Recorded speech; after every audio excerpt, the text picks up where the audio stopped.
Have you been wondering how to get seen on YouTube? Well, in this video, I'm going to walk you through how to set up and do the research for your SEO metadata. My name is Mandy Sommers. I'm the owner and creator of Sommers School, and I love all things to do with YouTube. I think it is the best platform to be on, and I think every person who is wanting to market online should be putting their stuff on YouTube. One of the reasons why that is the case is because YouTube is owned by the #1 search engine on the planet, Google. YouTube is actually the second search engine on the planet. SEO metadata is search engine optimization. Basically what this means is you are putting data into the files, into the videos, into the description, the tags that tell the bot that are reading all of the files that are being uploaded to YouTube what this video is about. And so when you do this, it makes it easier for YouTube to give your video to the right type of people. And so when you're doing SEO metadata research, it's important that you follow a recipe. It's like anything else in this world, you can just kind of flippantly do it and just randomly do it, or you can be very targeted and specific with how you're going to do it. So in this video, I'm going to walk you through exactly how to do some of the research that you need for your videos on YouTube, your thumbnails, and your scripting and description and tags. Let's jump right in. The first thing that you're going to want to do is go to Google, and from here, we're going to actually install a extension called Keywords Everywhere. So you're going to see it right here, and you'll basically go into the extension store for Google, and you can download this. Now, you do have to purchase credits to use this product, but they're pretty inexpensive and they last for a year. And so right here, you can see you can get some of the different credits.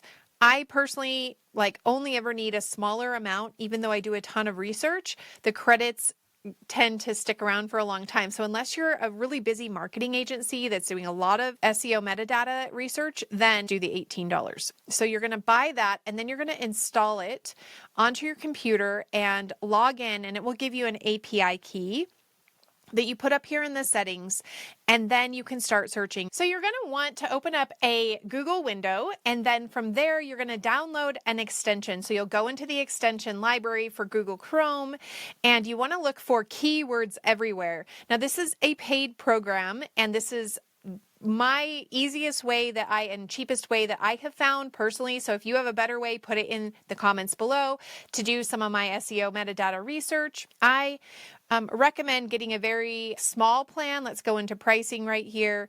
You can see that there is $6 billed annually. And actually, I was just in a different account, not the one that I had ever bought keywords on, and there was an $18 for the entire year for 100,000 credits, and that's all you'll need. So I would do something as small as possible, especially if you're a brand new YouTuber and you're not doing a ton of searching. Once you have that installed, you want to make sure and so to install it, you add your API up in the settings here, and you want to turn it on. I'm going to put mine for the United States just so I can target people who are in the United States because I speak English, but you can do globally if you want as well. Then from here, it's on, so now we can do our research. So you're going to take whatever video you're creating, and before you ever create the video, you want to start doing some research on the right way that it's being searched, the keywords and how it's being searched. So the thing that I always like to explain is maybe you want to create a video on SEO metadata, but that's actually not being searched. And so let me just show you right here. We'll type in SEO metadata,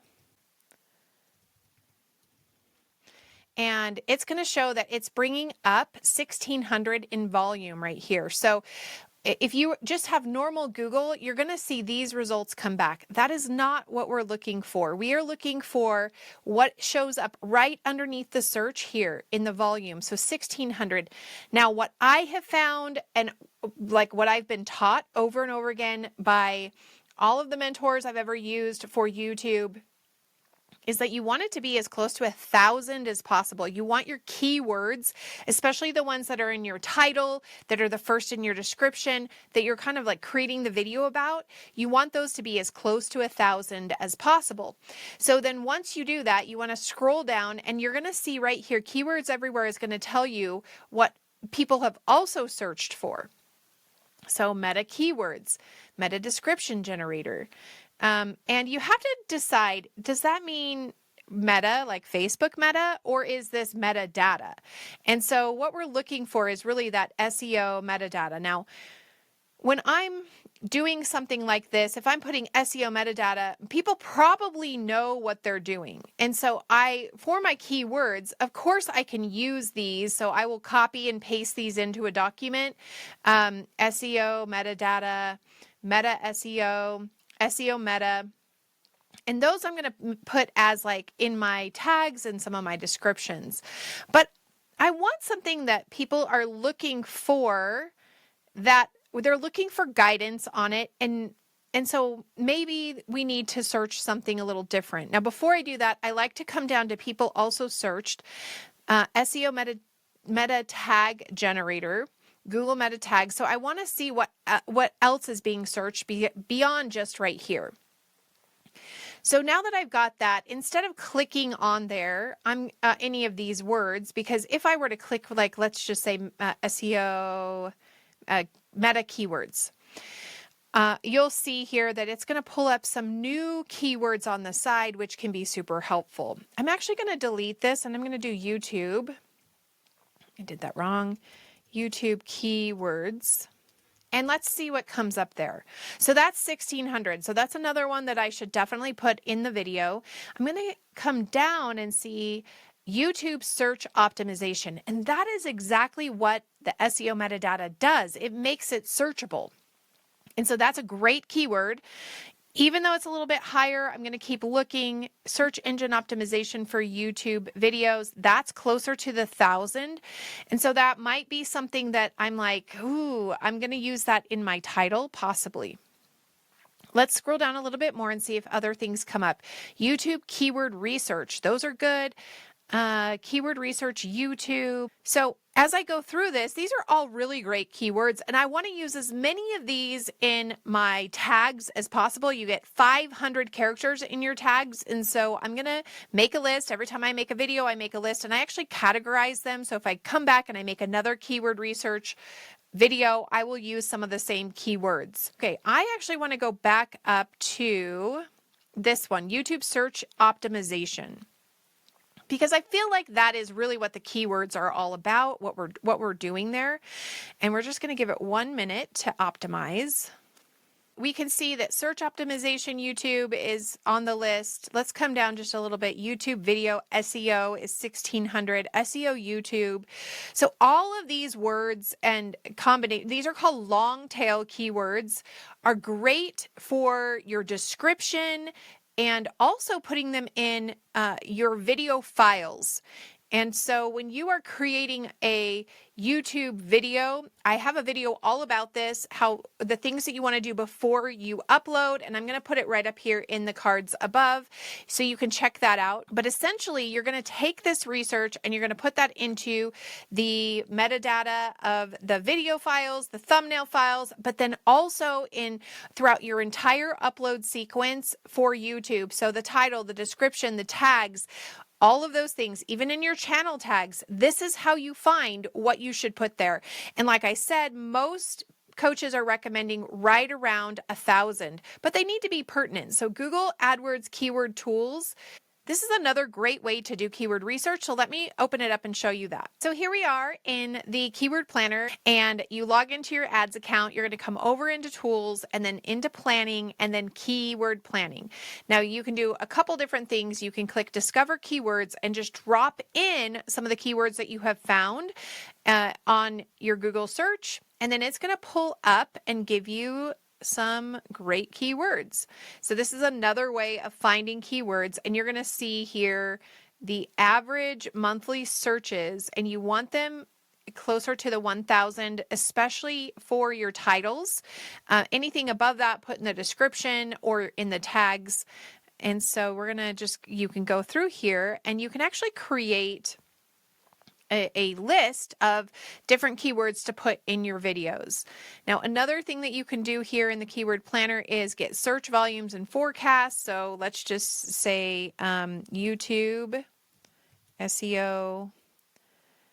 Let's just do YouTube SEO and see what that comes up with. And it's going to show us, okay, that is 4,000 in volume. and then it tells you how much it costs to advertise to that. And so then you've got that as well. And so this is a great keyword planner that you can go through. Another thing that you can do is Google Trends. And this will show you what's trending for your research for any of your videos. So YouTube, SEO, research, or metadata. Let's say let's just put in YouTube. This one, because you're searching for terms that are trending, you want to see kind of the trends over time. This one is the past day. I really like to go through and do the past 12 months to see when the top times are to post a video about your topic. Like I'm going to show you one that, let's just do this where it's vision boards. And if you see this one over 12 months, you can see the best time to be making content about vision boards is probably November, December, so that they're ready, and through into January, so that you are the one that has created new content for that. And so in June, July, August, probably not as great of times as when it's trending. And so I love using this because this tells us when we can really be most effective in our topics. So when you're doing your keyword research, just remember it's important to get some sort of keyword tool that can tell you what the searches are, how many searches are being searched a month. You don't want to be like, let me just put in, how do you find out how to do SEO for YouTube? So see how I typed this whole thing out and there's zero search volume coming back. So if I'm like, in this video, I'm going to teach you, or I'm going to answer the question, how do you find out how to do SEO for YouTube? That's, unless SEO for YouTube is a keyword. Let's just see. It is a keyword. It's 4,000. So I do have a keyword in there, but we want something that's right around 1,000. And so when you're doing your keyword research, it's great to find something, and I think it's funny. I just created a title that had a good keyword in it.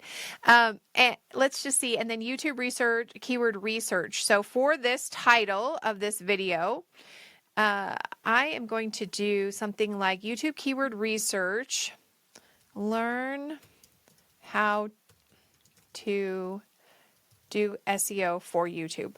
So that would be my title, because this has 4,400. This has 1,900. So I have two long tail keywords in this entire title, and then I'm going to put that into the description, and then I'm going to put the full title in the tags. I'm also going to break the title up and do YouTube keyword research as one tag. I'm going to do SEO for YouTube as one tag, and I'm going to make sure it's mixed into the description as well, along with some of these other things that we have. And so the keyword research has, in my opinion, helped my channel to grow consistently over time, even when I'm not posting consistently. And the reason why is because I'm using words that are being searched consistently over time. I have some really great resources for you in the description below to help you grow your YouTube channel, and then also to help you monetize your YouTube channel even without the 1,000 subscribers. So I hope you check those out below. If you found value in this video, will you please give it a thumbs up, hit that subscribe button so you can be notified every time I upload a brand new video. We will see you in the next video, which is going to talk to you about the best practices for uploading your YouTube videos. Talk to you soon. Bye.